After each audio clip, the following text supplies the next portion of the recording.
안녕하세요. 오늘은 유형 8번 관용어와 속담을 공부하도록 하겠습니다. 자, 먼저 이 사람을 아시나요?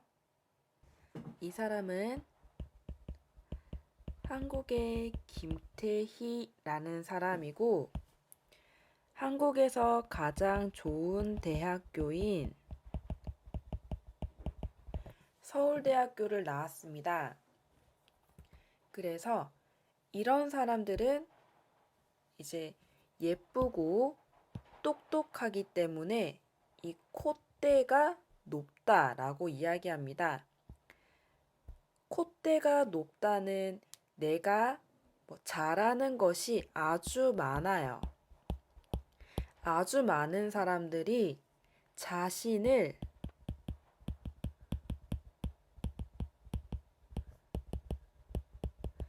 아주 자랑스럽게 생각할 때 이렇게 콧대가 높다라고 말합니다. 그 다음 여기 이분이 이제 할아버지 오늘 너무 잘생기셨어요. 이렇게 말했어요.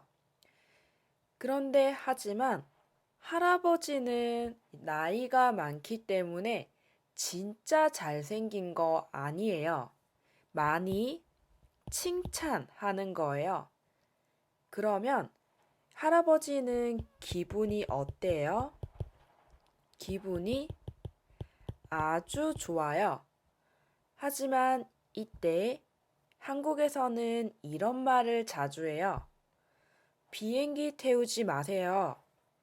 너무 칭찬했을 때 그냥 좀 예의 있게 거절하는 의미로 비행기 태우지 마세요. 이렇게 말합니다. 비행기 태우지 마세요 말했지만 이제 그래도 기분은 좋아요. 이제 여러분에게 한국어를 너무 잘해요. 한국에서 일을 너무 잘해요. 그러면 비행기 태우지 마세요. 이렇게 말할 수 있습니다. 그리고 이제 이 사람은 도둑인데요. 도둑은 물건을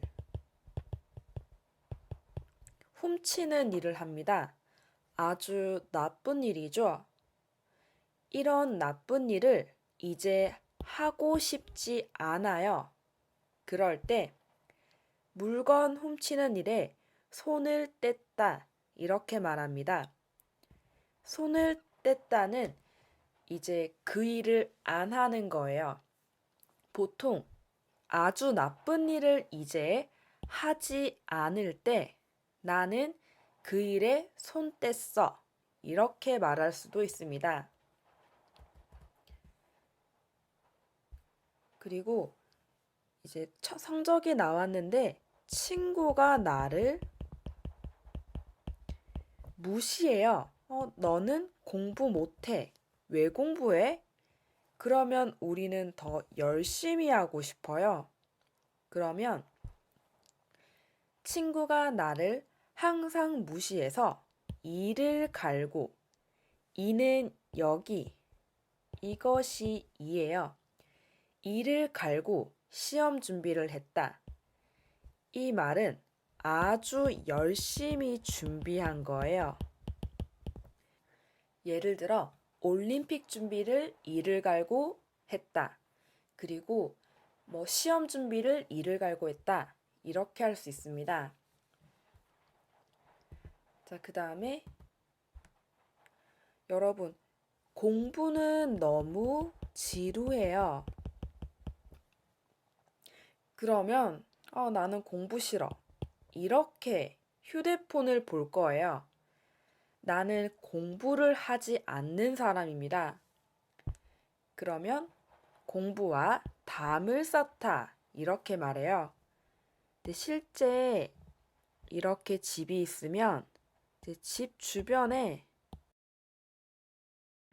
이렇게 담이 있는데요. 담을 하나, 둘, 셋, 넷 쌓다 말하는데 담을 쌓다는 그 일을 그 일을 하지 않는 거예요. 뭐 공부와 담을 쌓다. 공부를 하지 않는 것.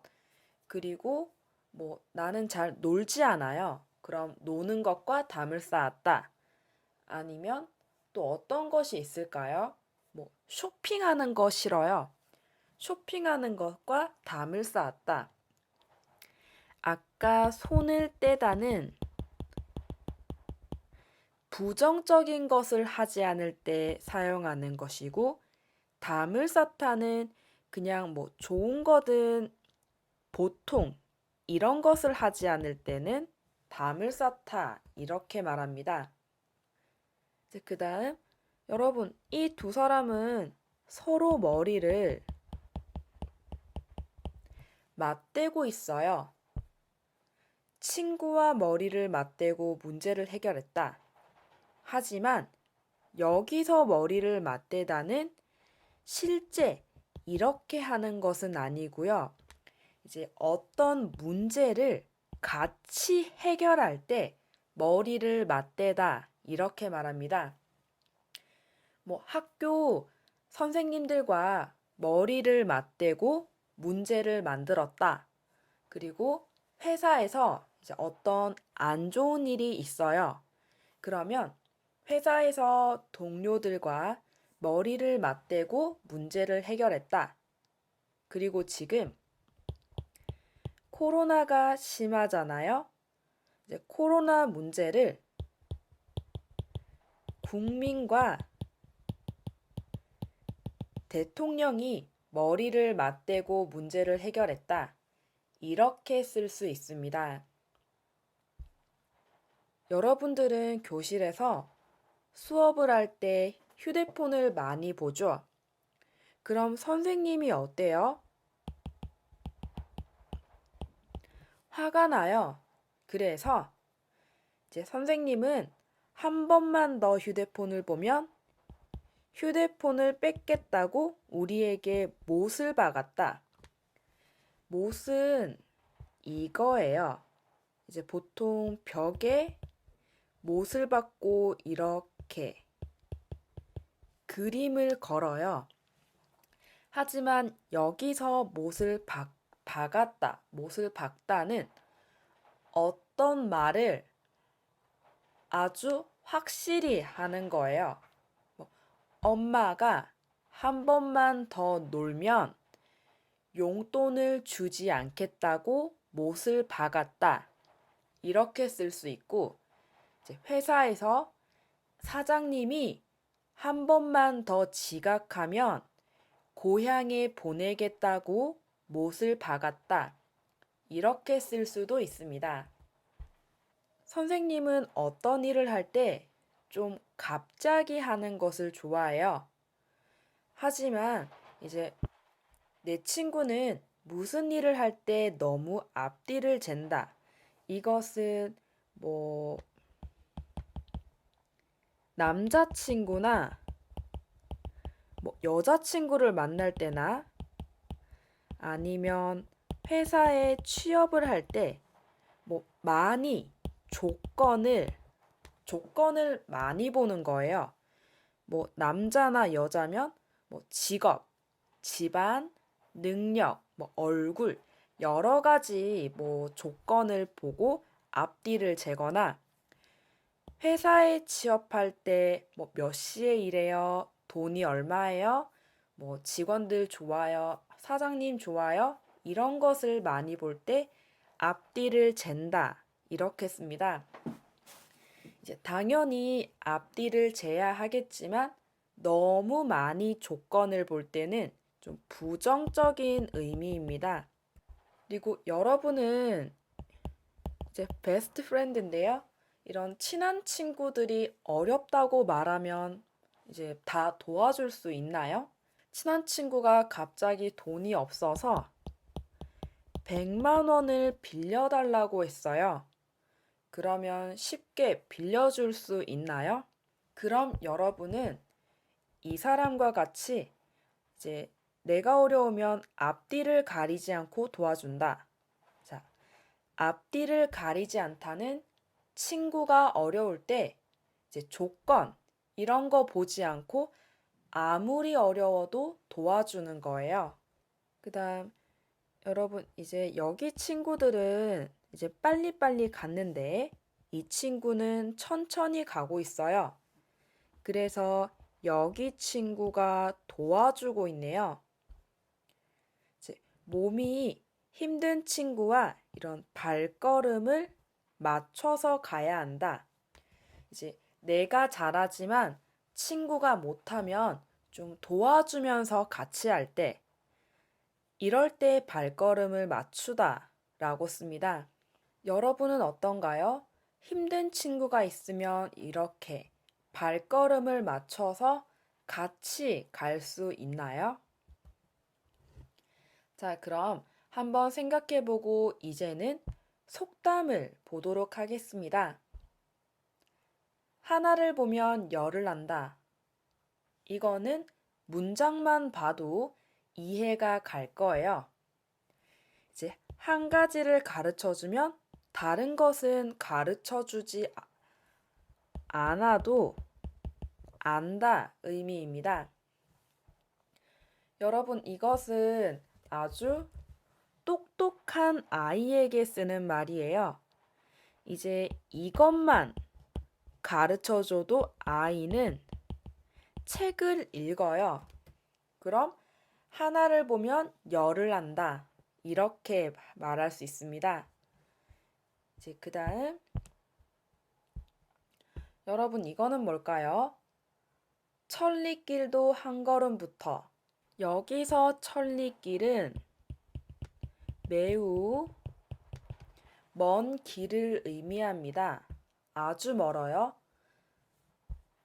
이제 무슨 일이든 초급부터 천천히 해야 한다는 의미고, 이제 여러분이 한국어를 배울 때 갑자기 고급을 배우면 안 돼요.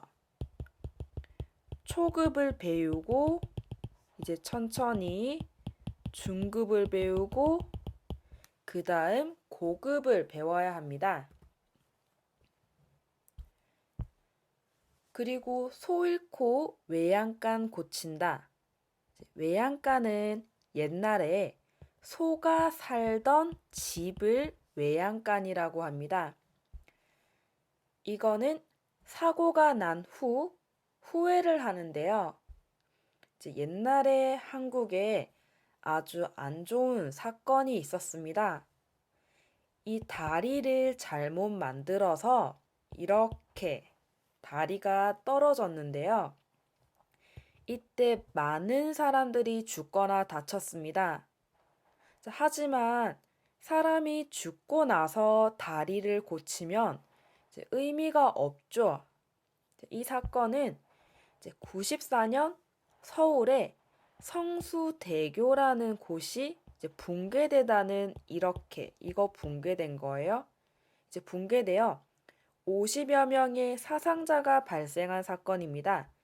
이제 사상자는 죽거나 이제 사망은 죽는 거예요. 죽거나 아니면 부상당한 사람. 이거는 다친 사람입니다. 부상당한 사람이 많은 거예요. 자, 이렇게 사고 난 후에 다리를 고치면 의미가 없죠. 자, 이런 것을 소 잃고 외양간 고친다. 이렇게 말합니다. 이번은 윗물이 맑아야 아랫물이 맑다. 이건 어른들이 잘해야 아이들도 보고 좋은 것을 배운다 의미입니다. 여기서 윗물은 어른 아니면 회사에서는 사장님이나 CEO, 아랫물은 아랫사람. 이렇게 이제 위에 이 사람들이 잘해야 여기 아랫물도 깨끗할 수 있는 의미입니다. 그런데 하지만 사람이 돈이 많고 인기가 많을수록 또 안 좋은 행동도 많이 합니다. 그럼 어린아이들이 보고 안 좋은 것을 배우겠죠? 그래서 집에서도 부모님이 잘해야 그 아래 자식도 이 부모님을 보고 좋은 것을 배울 수 있습니다. 제 눈의 안경은 이제 자기 눈에 예쁘면 돼요. 다른 사람은 이상해도 나는 예쁘면 괜찮습니다. 자, 여기서 이 친구가 쓴 안경이 좀 이상한 것 같아요. 근데 하지만 내가 좋으면 괜찮아요. 이 친구는 봐도 이상해요. 그런데 친구는 좋아하죠. 자, 이것을 제 눈의 안경이라고 해요. 이제 예를 들어 여러분의 남자친구나 여자친구가 다른 사람이 봤을 때는 좀 못생기거나 별로라도 내 눈에 잘생기고 예쁘면 좋은 거예요. 그게 제 눈의 안경입니다. 그 다음 엎질러진 물은 후회해도 이미 늦었다입니다. 자, 이런 경우인데요. 아까 소 잃고 외양간 고친다는 좀 더 큰일에 많이 씁니다. 뭐 나라에서 아주 큰일이 있거나 많은 사람들이 다쳐서 안 좋은 일이 있을 때 쓰고 이거는 그것보다는 좀 더 작은 일입니다. 예를 들어 내가 시험을 치는데 이제 번호를 다 잘못 썼어요. 그럼 엎질러진 물이다. 이렇게 쓸 수 있습니다. 그리고 오늘 이제 과제 발표를 해야 돼요. 이제 학교에서 과제 발표를 해야 하는데 집에 과제를 두고 왔어요. 그럼 엎질러진 물이다. 이렇게 쓸 수 있고 싼 게 비지떡은 싼 물건이 이제 질이 당연히 좋지 않다. 이것이 비지떡이에요. 이제 봐도 맛있을 것 같지 않고 가격도 쌉니다. 이런 경우는 싸게 샀지만 기분도 좋지 않아요. 예를 들어 이 햄버거가 뭐 1,000원이에요. 1,000원인데 야채도 많이 없는 것 같고 고기도 너무 작아요. 그럼 싼 게 비지떡이라고 맛이 없어요. 이렇게 말할 수 있습니다. 그 다음 티끌모아태사는 적은 것을 아니고 작은 것을 모으다 보면 언젠가 많아진다는 의미입니다. 자, 여러분은 한국에서 이 돈을 보셨나요? 10원인데 10원으로는 아무것도 할 수 없어요. 하지만 이 10원을 계속 모으면 이렇게 태산처럼 많아집니다. 이제 티끌은 보이지 않는 먼지 같은 거고 태산은 아주 높은 산을 의미해요. 자, 이런 작은 돈을 계속 모으다 보면 언젠가 많아진다는 의미입니다. 자, 그러면 오늘 수업은 여기까지 할게요. 자, 수고하셨습니다.